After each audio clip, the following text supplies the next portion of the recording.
पूरी दुनिया नए साल के जश्न की तैयारी कर रही है। भारत में भी युवाओं के बीच भारी क्रेज है और इस बीच ऑल इंडिया मुस्लिम जमात के अध्यक्ष मौलाना शहाबुद्दीन रजवी बरेलवी ने मुसलमानों को जश्न नहीं मनाने की हिदायत दे दी है।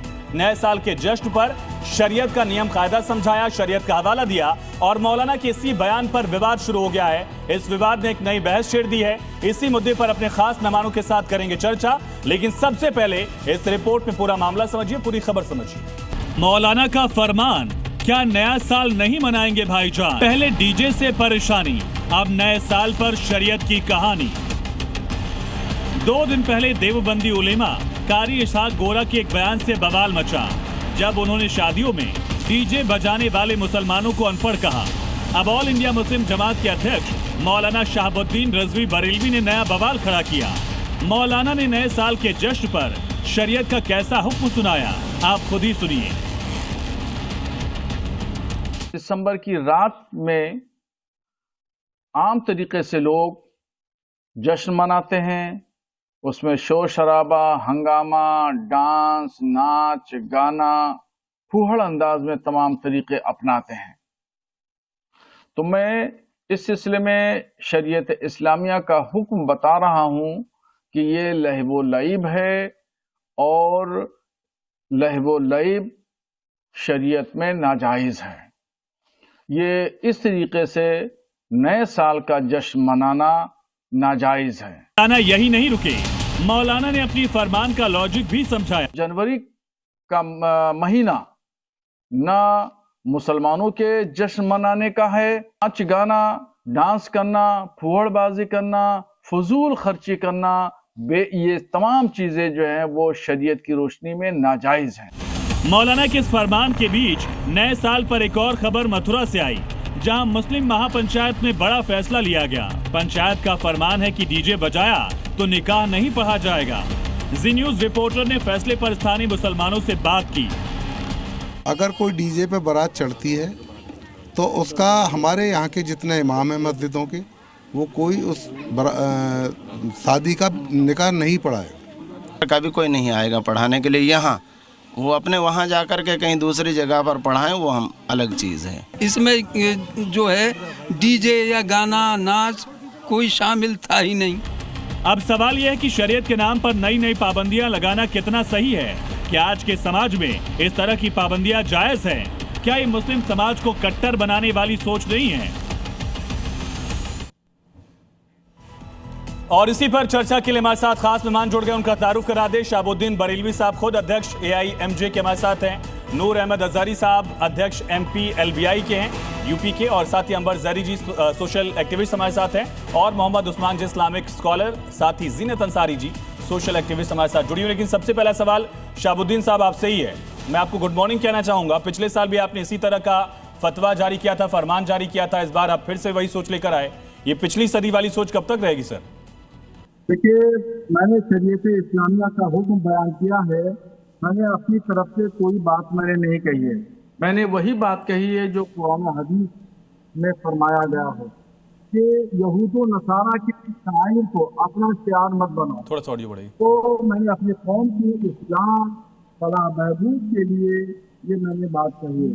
मेरा काम है, यानी उलमाए दीन का काम है, अम्र बिल मारूफ व नही अनिल मुनकर के हुक्म बताना, यानी अच्छाइयों की तरफ रगबत दिलाना, बुराइयों से रोकना।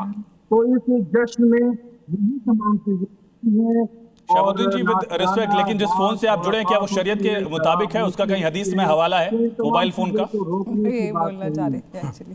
शहाबुद्दीन जी, जिस मोबाइल फोन से आप और हम राब्ता कर पा रहे हैं, कनेक्ट हैं, उसका कहीं हदीस में हवाला है क्या? कहीं शरीयत में हवाला है उसका?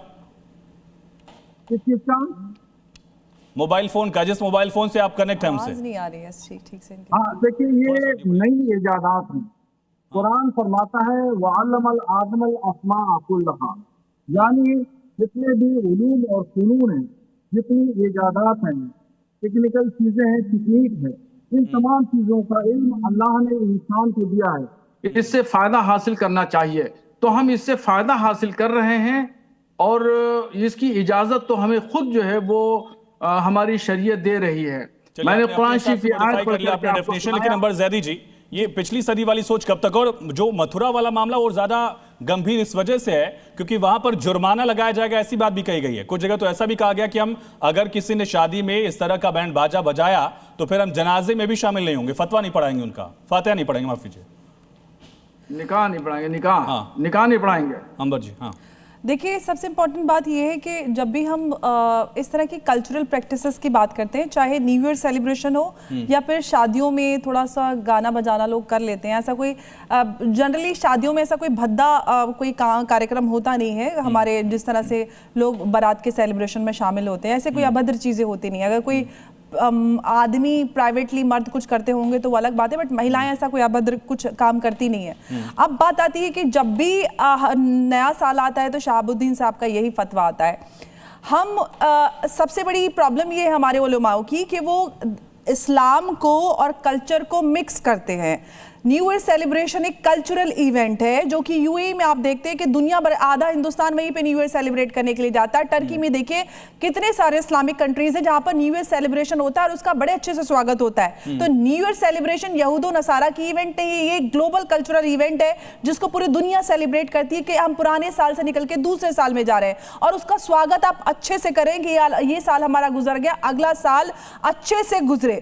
वही शादी की भी बात होती है, शादी भी एक नई जिंदगी की शुरुआत होती है, लोग खुशी से सेलिब्रेट करते हैं। कुरान और हदीस में हुजूर सल्लल्लाहु अलैहि वसल्लम के जमाने में भी सेलिब्रेशन है कि दफ और नात और इस तरह की शेर व शायरी शादियों में होती थी। तो हर सेलिब्रेशन को मातम में क्यों कन्वर्ट करना चाहते हैं आप? मुसलमानों को सिर्फ मातमदारी पे क्यों लेकर आना चाहते हैं? इस्लाम भी कहता है खुश रहिए, सेलिब्रेट कीजिए, अच्छी जिंदगी गुजारिए। आप लोग क्यों चाहते हैं कि मुसलमान किसी गुफा में घुसकर बैठा रहे? और आप जो चाहते हैं कि आप जो हर बार फतवे लाते हैं, आप ये बताइए यहूद और नसारा की नकल करना हराम है? यहूद और नसारा की इन्वेंशन इस्तेमाल करके टीवी पे अपनी बदशक्ल दिखाना अब जायज है? ये कौन सी बात है? अगर आपके जो सिद्धांत ऐसे हैं कि आपको यहूद और नसारा की नकल नहीं करनी, उनकी कोई चीज इस्तेमाल नहीं करनी, तो आप इस दुनिया में रहना छोड़ दीजिए। सारी की सारी इन्वेंशन उन्हीं की है। आप मोबाइल फोन, इंटरनेट, आपके कपड़े, चश्मा, हर चीज उन्हीं की इन्वेंशन है। आपने क्या बनाया है बताइए? आपने तो कुछ सुई भी नहीं बनाई है।